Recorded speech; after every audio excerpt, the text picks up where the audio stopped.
Ayan, oras na naman po upang um, tayo po ay manalangin at bago po yun, tayo muna pong purihin ang Lord at inaanyayahan ko pong nandito po sa simbahan na tumayo at kantahin po natin ang How Great is Our God.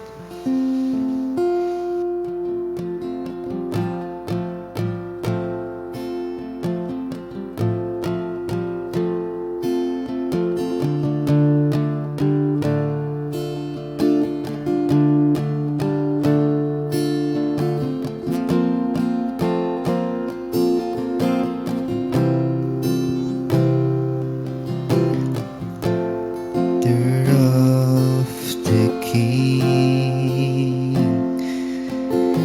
clothed in majesty, let all the earth rejoice, all the earth rejoice. He wrapped himself in light, the darkness tries to hide, trembles at his voice, trembles at his voice. How great is our God? Sing with me, how great is our God, and all will see how great is our God.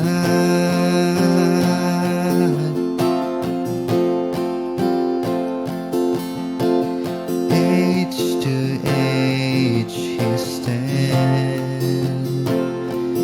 and the time is in His hands, beginning and the end, beginning and the end. The God is chosen one,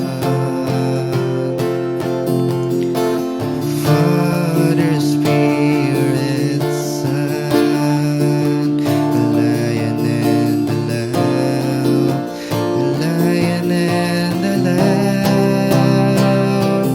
How great is our God? Sing with me, how great is our God. All will see how great is our God.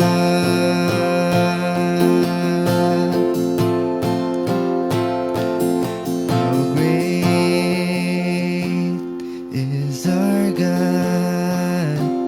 Sing with me, how great is our God. All will see how great is our God.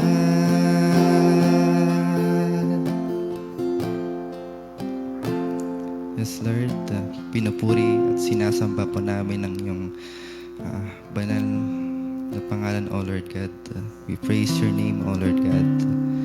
Lord, we glorify your holy name, O Lord God. Lord, patawarin niyo po kami, Lord, sa aming mga nagagawang hindi kaaya-aya sa inyong harapan, O Lord God.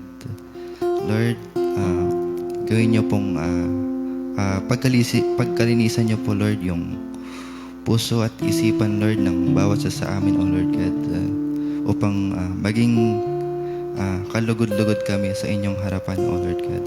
Lord, we thank you, Lord God, sa trials, sa love mo, Lord, for your unending love, O Lord God, for your unforgiving, O Lord God. Lord, thank you, Lord, dahil ilang beses man po kaming magkamali, O Lord God, ilang beses man, O Lord God, na maging malamig kami sa inyo, O Lord God. But andyan pa rin po kayo, Lord God, para sa amin, O Lord God. Lord, we praise your name, O Lord God. Lord, i-guide niyo po ang bawat isa sa amin, O Lord God. Lord, i-guide niyo po, Lord, yung amin pong prayer meeting ngayon, O Lord God. Sa lahat po ng gagamitin ngayon, O Lord God.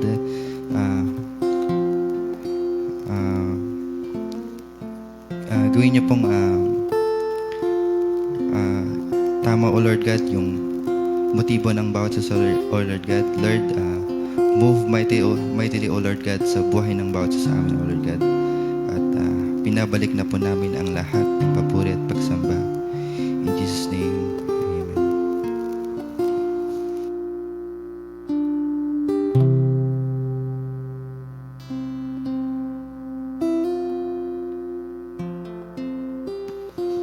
Yun. Praise the Lord. Amen. Mapagpalang gabi po sa bawat sa atin. At salamat sa ating Panginoong Diyos. Muli tayo po ay nagkatipon, nagsama-sama dito po sa bahay-samba ng ating Panginoon upang magpuri, sumamba at manalangin sa Kanya. Mapagpalang gabi po sa bawat sa atin. Alam ko na ang puso po natin, ang buhay po natin ay nakahanda para po sa ating Panginoong Diyos. At ngayong gabi, ito po yung araw na tayo po ay magkakaisang manalangin. At bago tayo manalangin sa ating Panginoon, nais ko munang mag-share ng maikling mensahe na mula sa Biblia, na sa salita ng ating Panginoon, na siyang magbibigay reminders, na siyang magpapaalala sa atin kung bakit tayo nanalangin at ano yung mga bagay na nagiging hindrance para hindi masagot ang ating mga panalangin. Sa gabing ito, yan, pag-usapan po natin patungkol sa panalangin dahil ito po yung araw ng prayer meeting po natin. Sino po ang nakaranas ng kapangyarihan ng Diyos? Praise the Lord. Alam ko, bawat sa atin, nararanasan po natin yung kapangyarihan ng Diyos. Bawat sa atin, kumikilos ang Panginoon sa buhay po natin. Sa ating pananalangin din, alam ko ng ating Panginoon ay kumikilos sa bawat panalangin po natin. Alam ko ang ating Panginoong Diyos ay patuloy na nakikinig sa ating mga panalangin. Bilang isang kanyang lingkod, bilang kanyang anak, tayo po ay kanyang pinapakinggan. Tayo po ay kanyang tinutulungan sa panahon na tayo po ay nahihirapan.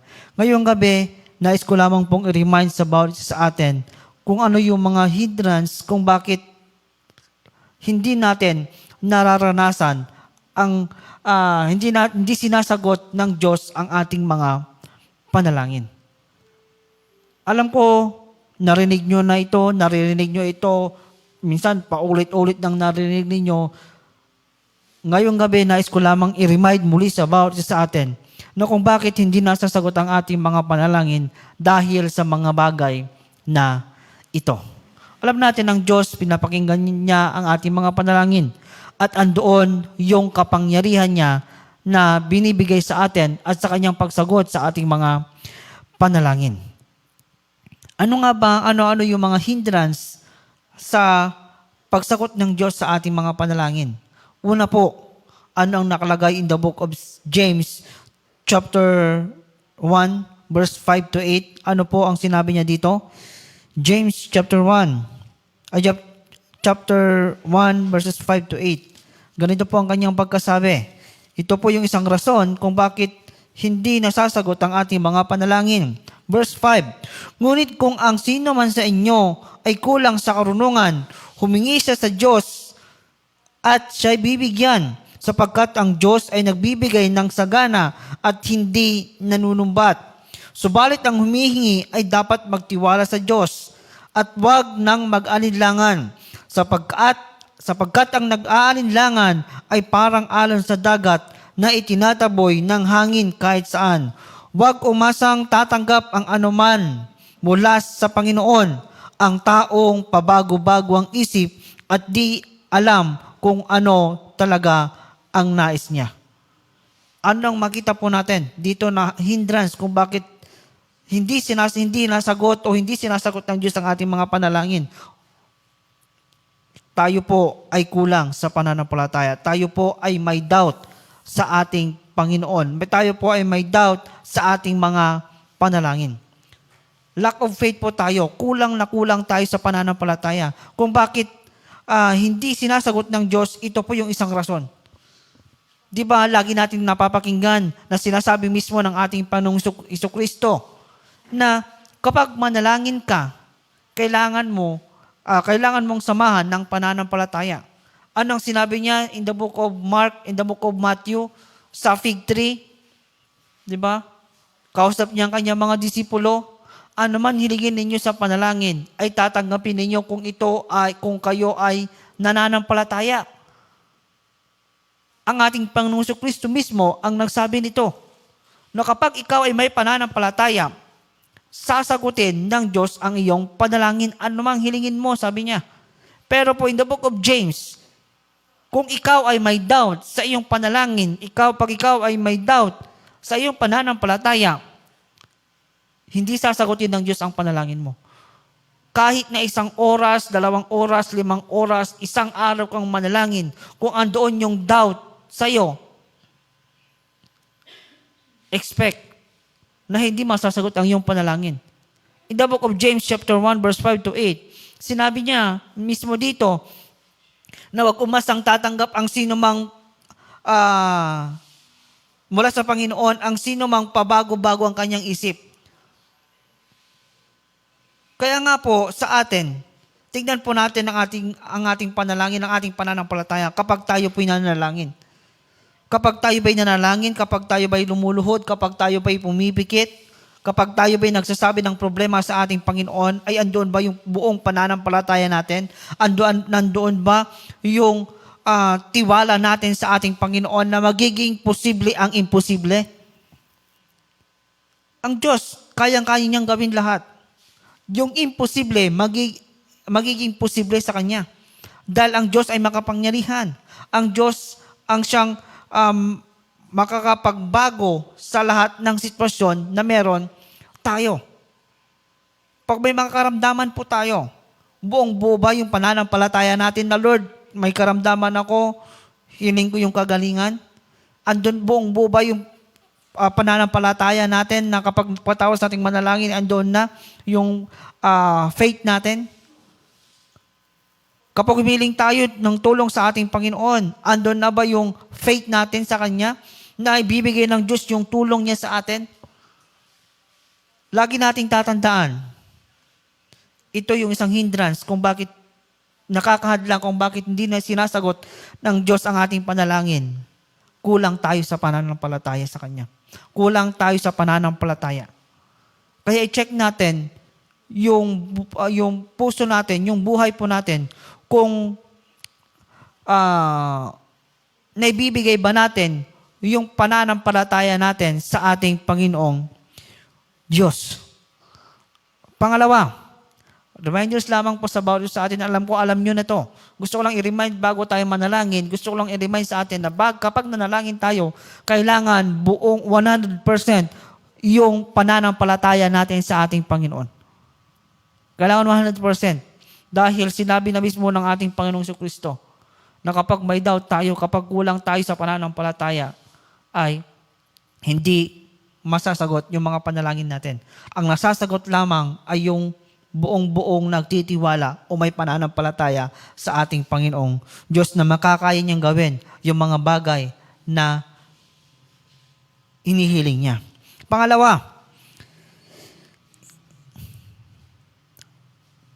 yung kasalanan.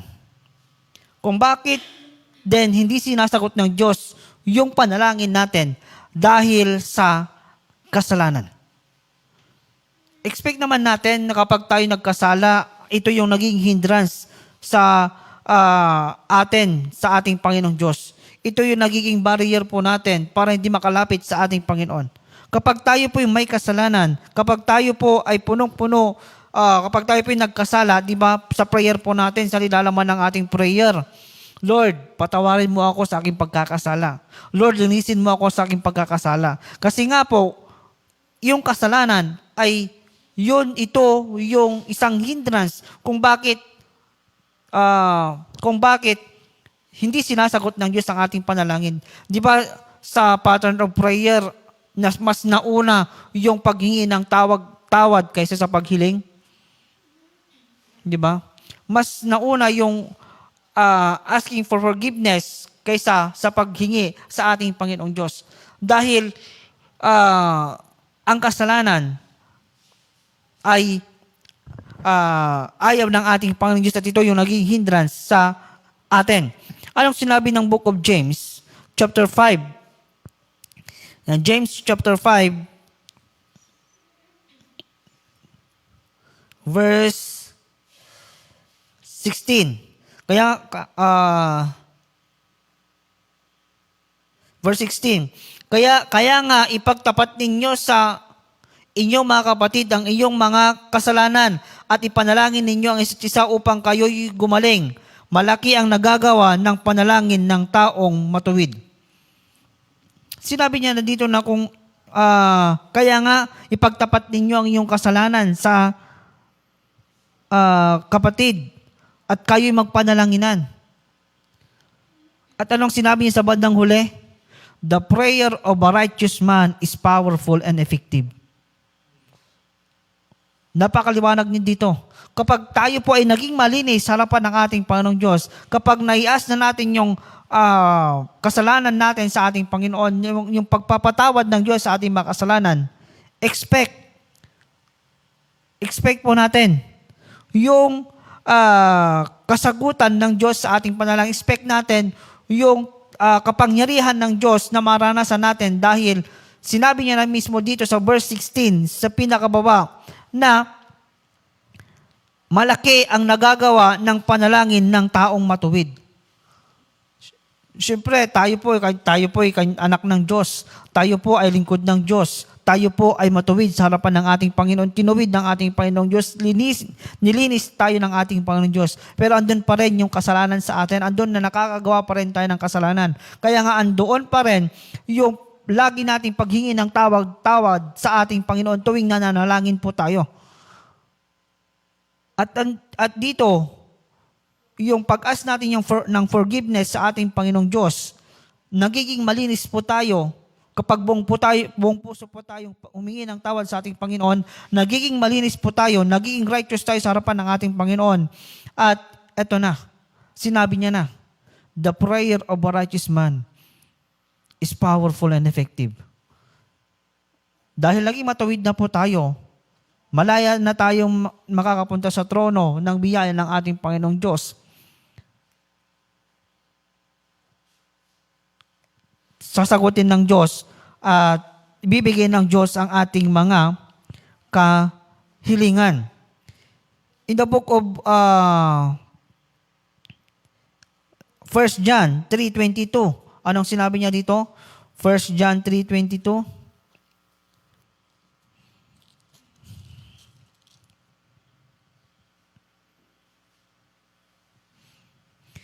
Tinatanggap natin ang anuman ating hilingin sa Kanya dahil sinusunod natin ang Kanyang mga utos at ginagawa ang nakalulugod sa Kanya.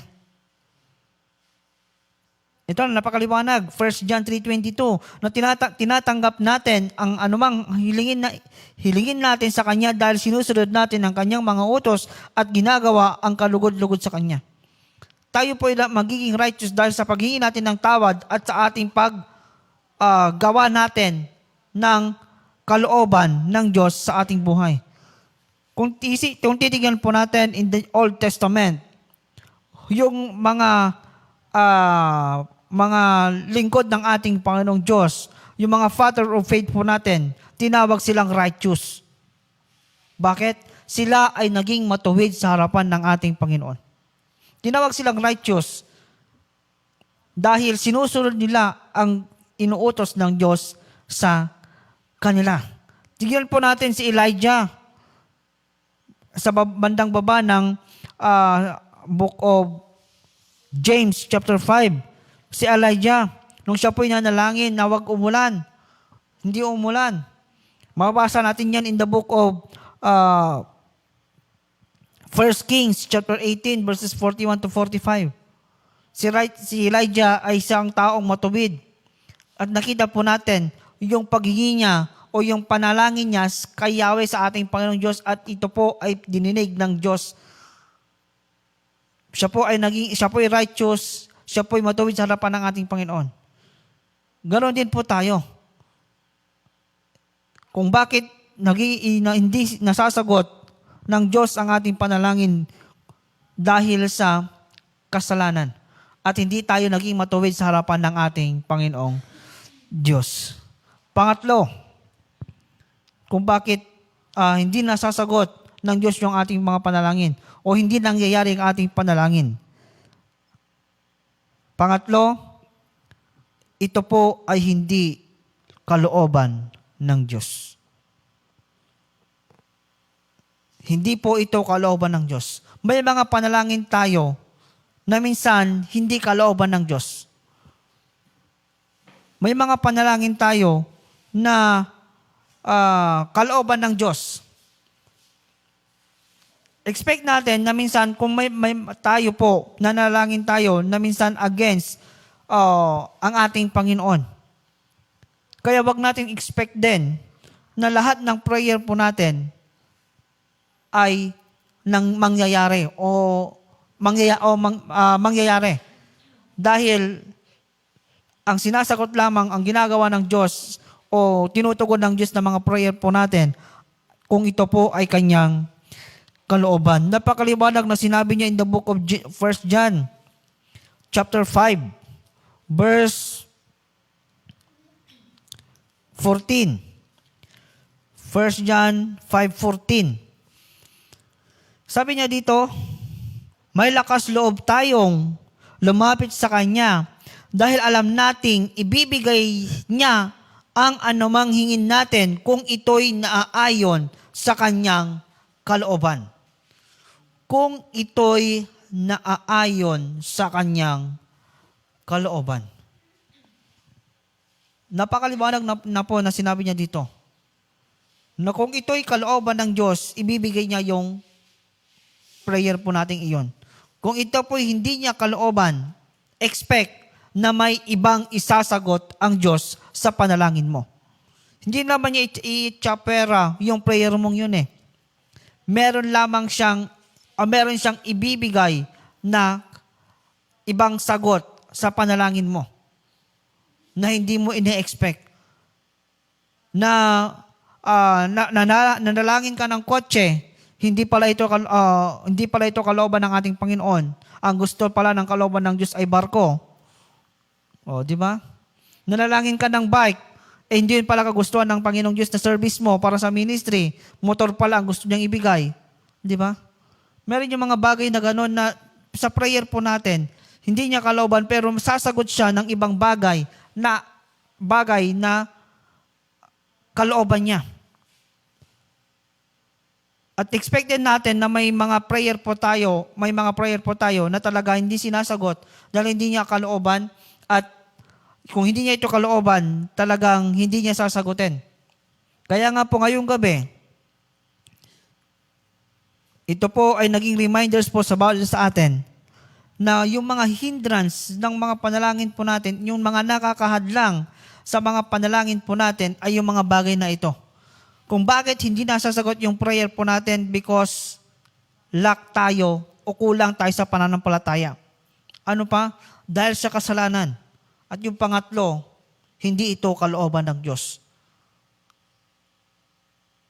Kung ito hindi kalooban ng Diyos, expect mo na may ibang isasagot ang Diyos sa panalangin mo.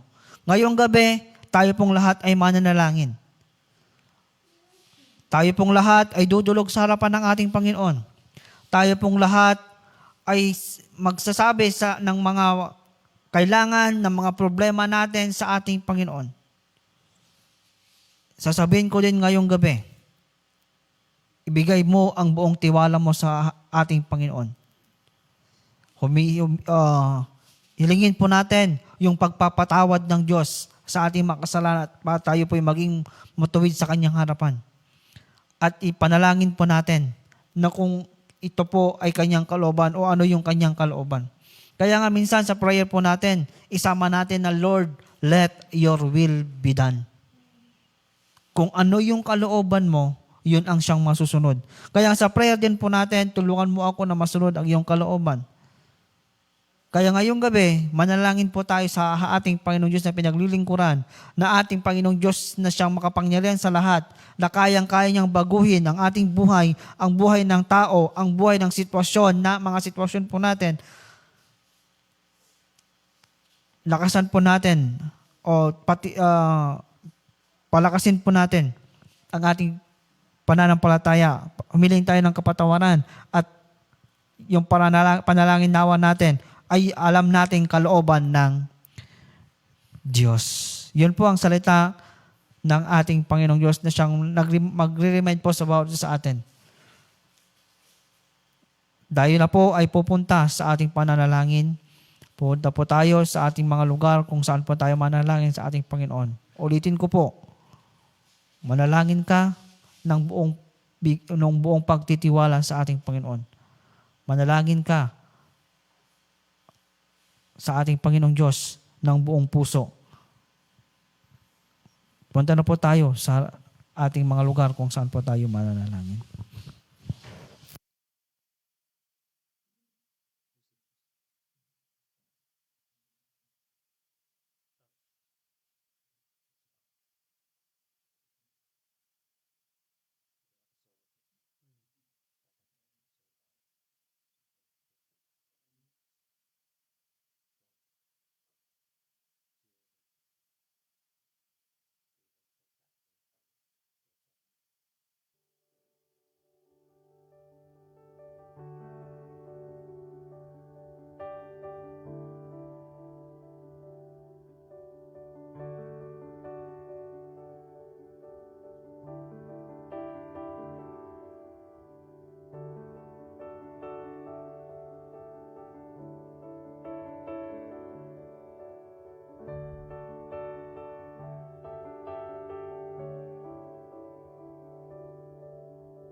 Yan, pupunta na po tayo sa ating mga prayer requests. May mga prayer requests po ba ang bawat isa na sabay-sabay nating ipanalangin sa ating Panginoon?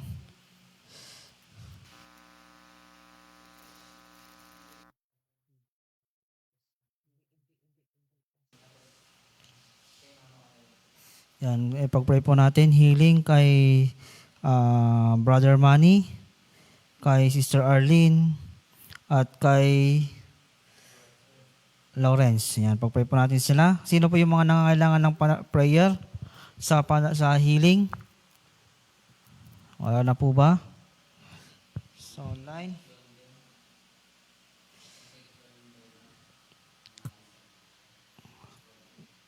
Kay Ronalyn.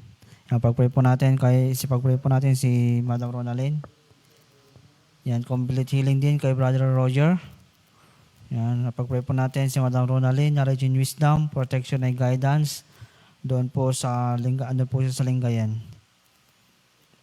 Meron pa po ba? Asong bata na amin nga kararagtayon nga kapsat. Awanan.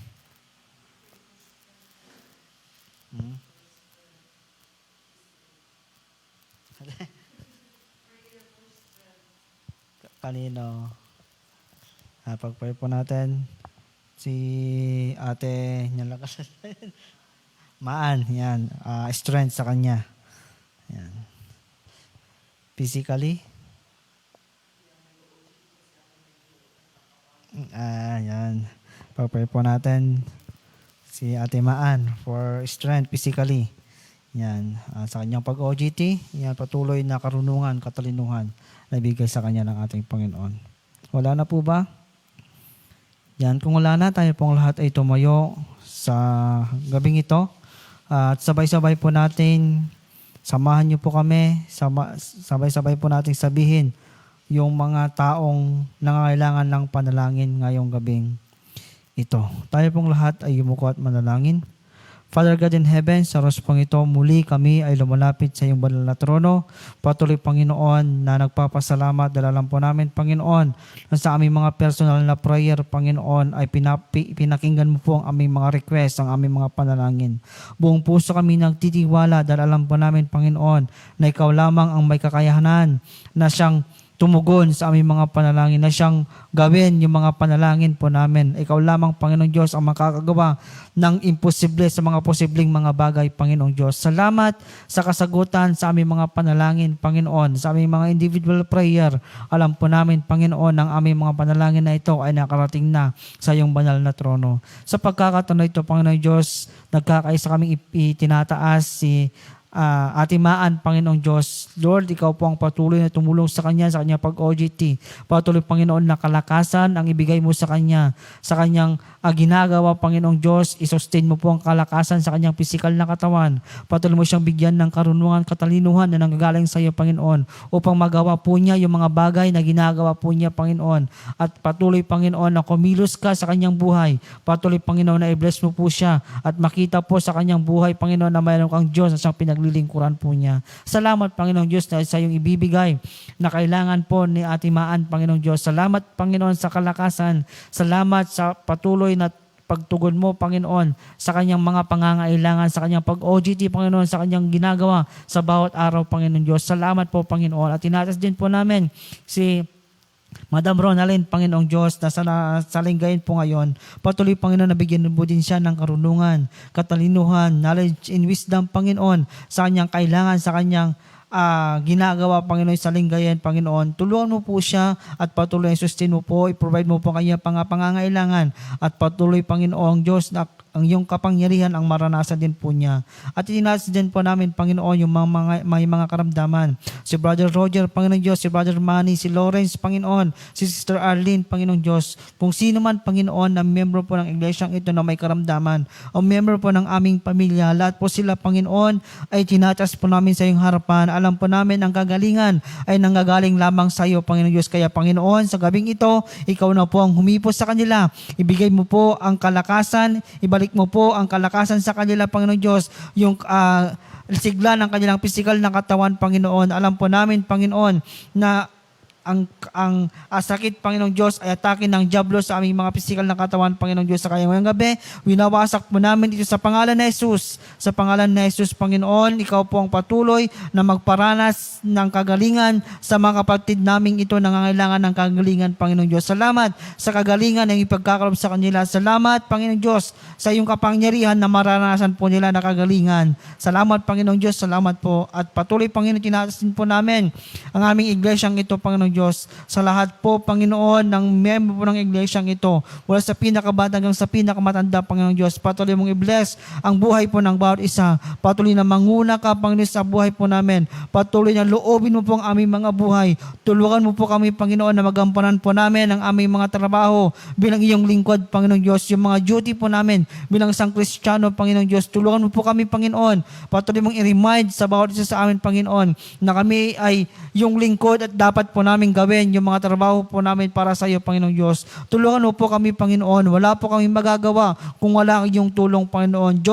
Panginoong Diyos, i-provide mo po lahat po ng aming mga pangangailangan sa lahat po ng aspeto ng aming buhay. Sa aming spiritual na buhay, Panginoong Diyos, patuloy na patibayin, patuloy, Panginoon, na palakasin ang aming mga pananampalataya, Panginoon. Tulungan mo po kami, Panginoon, na saliksikin, Panginoon, o patuloy, Panginoong Diyos, na bigyan kami ng willingness na magbasa ng iyong mga salita, willingness, Panginoong Diyos, na manalangin sa iyo, Panginoon. Patuloy, Panginoon, na ikaw po ang kumilos sa aming mga buhay. Patuloy, Panginoon, na ikaw na po ang siyang bahala sa aming mga buhay. Ibinibigay po namin ang buhay namin sa iyo, Panginoong Diyos. Laobin mo ang aming mga buhay. Kung ano yung kalooban mo, Panginoong Diyos, yun po ang aming susundin, Panginoon. Mangusap ka sa amin, Panginoon, at masunod po namin ang iyong kalooban. Let your will be done sa buhay po namin, Panginoong Diyos. Salamat, Panginoon. Salamat po, Panginoon. At inatis din po namin, Panginoon, ang aming iglesyang ito, Panginoong Diyos. Ikaw po ang patuloy na mag-provide ng mga pangangailangan nito, Panginoong Diyos. Sa lahat po, Panginoon, ng mga pangangailangan po niya, Panginoon, Lord, ikaw na po ang siyang mag-provide. Ipakita mo po, Panginoong Diyos, ang iyong kapangyarihan sa iglesyang ito, Panginoon, na patuloy, Panginoon, ikaw magsusustain ng mga pangangailangan po ng iglesyang ito, Panginoong Diyos. Salamat po, Panginoon. Salamat po. At tinasin po namin, Panginoong Diyos, yung mga leaders po namin sa iglesyang ito. Patuloy mo din silang tulungan. Ang aming pastor, Panginoon, patuloy, Panginoon, na ikaw ang tumulong sa kanila. Patuloy mo ang i-bless ang kanilang mga buhay. Patuloy na pagpalain, Panginoong Diyos. Patuloy pagkaingatan. Patuloy, Panginoon, na ikaw ang siyang manguna. At patuloy, Panginoon, na kanilang mga dinidesire sa kanilang mga puso ay sagutin mo po. Salamat sa kanilang mga buhay, Panginoon. Ginagamit po mo po, Panginoong Diyos, upang mag-lead sa iglesyang ito, Panginoong Diyos. Lord, ikaw na po ang siyang bahala sa kanila, Panginoong Diyos. Continue to bless them, Panginoong Diyos, sa patuloy, Panginoon, na naranasan po nila ang iyong kapangyarihan ng iyong pagpapala, Panginoong Diyos. Salamat, Panginoon. Salamat po, Panginoong Diyos, at tinasin po namin yung mga outreaches po namin. Patuloy, Panginoon, na ikaw ang kumilos. Patuloy, Panginoon, na ikaw ang siyang manguna sa lahat po ng umaattend sa mga Bible studies, Panginoong Diyos. Lord, ikaw pong patuloy na mangusap sa mga taong umaattend, Panginoon, at patuloy, Panginoon, na makilala ka pa nila ng lubusan, at patuloy, Panginoon, na may mga tatanggap sa aming Panginoong Kristo bilang Panginoon kapagligtas sa kanilang mga buhay. Gamitin mo po ang iyong mga salitang, yung mga lingkod na pumunta sa mga outreaches, Panginoon, upang may makakilala pa sa iyo, Panginoong Diyos, at lalago ang spiritual na buhay, Panginoon, ng mga tao, Panginoong Diyos. Salamat, Panginoon. Salamat po sa lahat po, Panginoon, ng aming gawain sa iglesyang ito, Panginoon. Itinatas po namin, Panginoon. Ikaw na pong siyang bahala. Patuloy mong i-bless ang iyong mga gagamitin, ang mga atin sa mga church activities, Panginoon. Patuloy, Panginoon, i-bless mo po. Salamat, Panginoong Diyos. Salamat po sa paggabing ito, Panginoon. Patuloy, Panginoon, na maranasan po namin ang iyong kapangyarihan. Kami yung mga anak, Panginoon. Kami ay iyong lingkod. Ibibuhos mo po ang masaganang pagpapala at ang iyong presensya na siyang maranasan po namin. Salamat. Alam po namin, Panginoong Diyos, na sa gabing ito, ang kasagutan po ng panalangin ay andyan na. Salamat, Panginoong Diyos. Ito pong aming dalangin. Sa pangalan na Jesus. Amen and Amen. Nadako na po tayo sa pagbibigyan ng ating handog, ating kaloob sa ating Panginoon. At awitin natin, tayo ay magbigay at ibigay po natin ang ating handog at pasasalamat sa ating Panginoong Diyos. Tayo ay magbigay para sa Panginoon. Tayo ay magbigay para sa Panginoon. purihin ng Diyos, pasalamatan siya na may kagalakan sa puso. Hallelujah!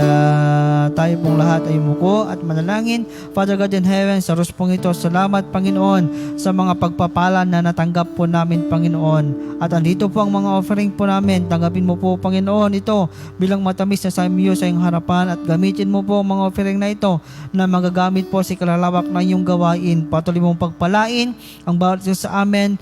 Ibuhos mo po Panginoon ang mga saganang pagpapala sa bawat buhay po ng bawat isa. Salamat Panginoong Diyos at sa aming pag-uwi, patuloy Panginoon, paranas mo po ang iyong kapangyarihan, ang iyong proteksyon Panginoon sa buhay po namin at makakarating po kami sa aming mga tahanan na maluwalhati Panginoon. Bigyan mo po ng kapahingahan ang bawat isa Panginoong Diyos. Salamat, ito po ang aming dalangin sa pangalan ni Jesus. Amen and Amen. Magandang gabi po sa bawat isa sa atin.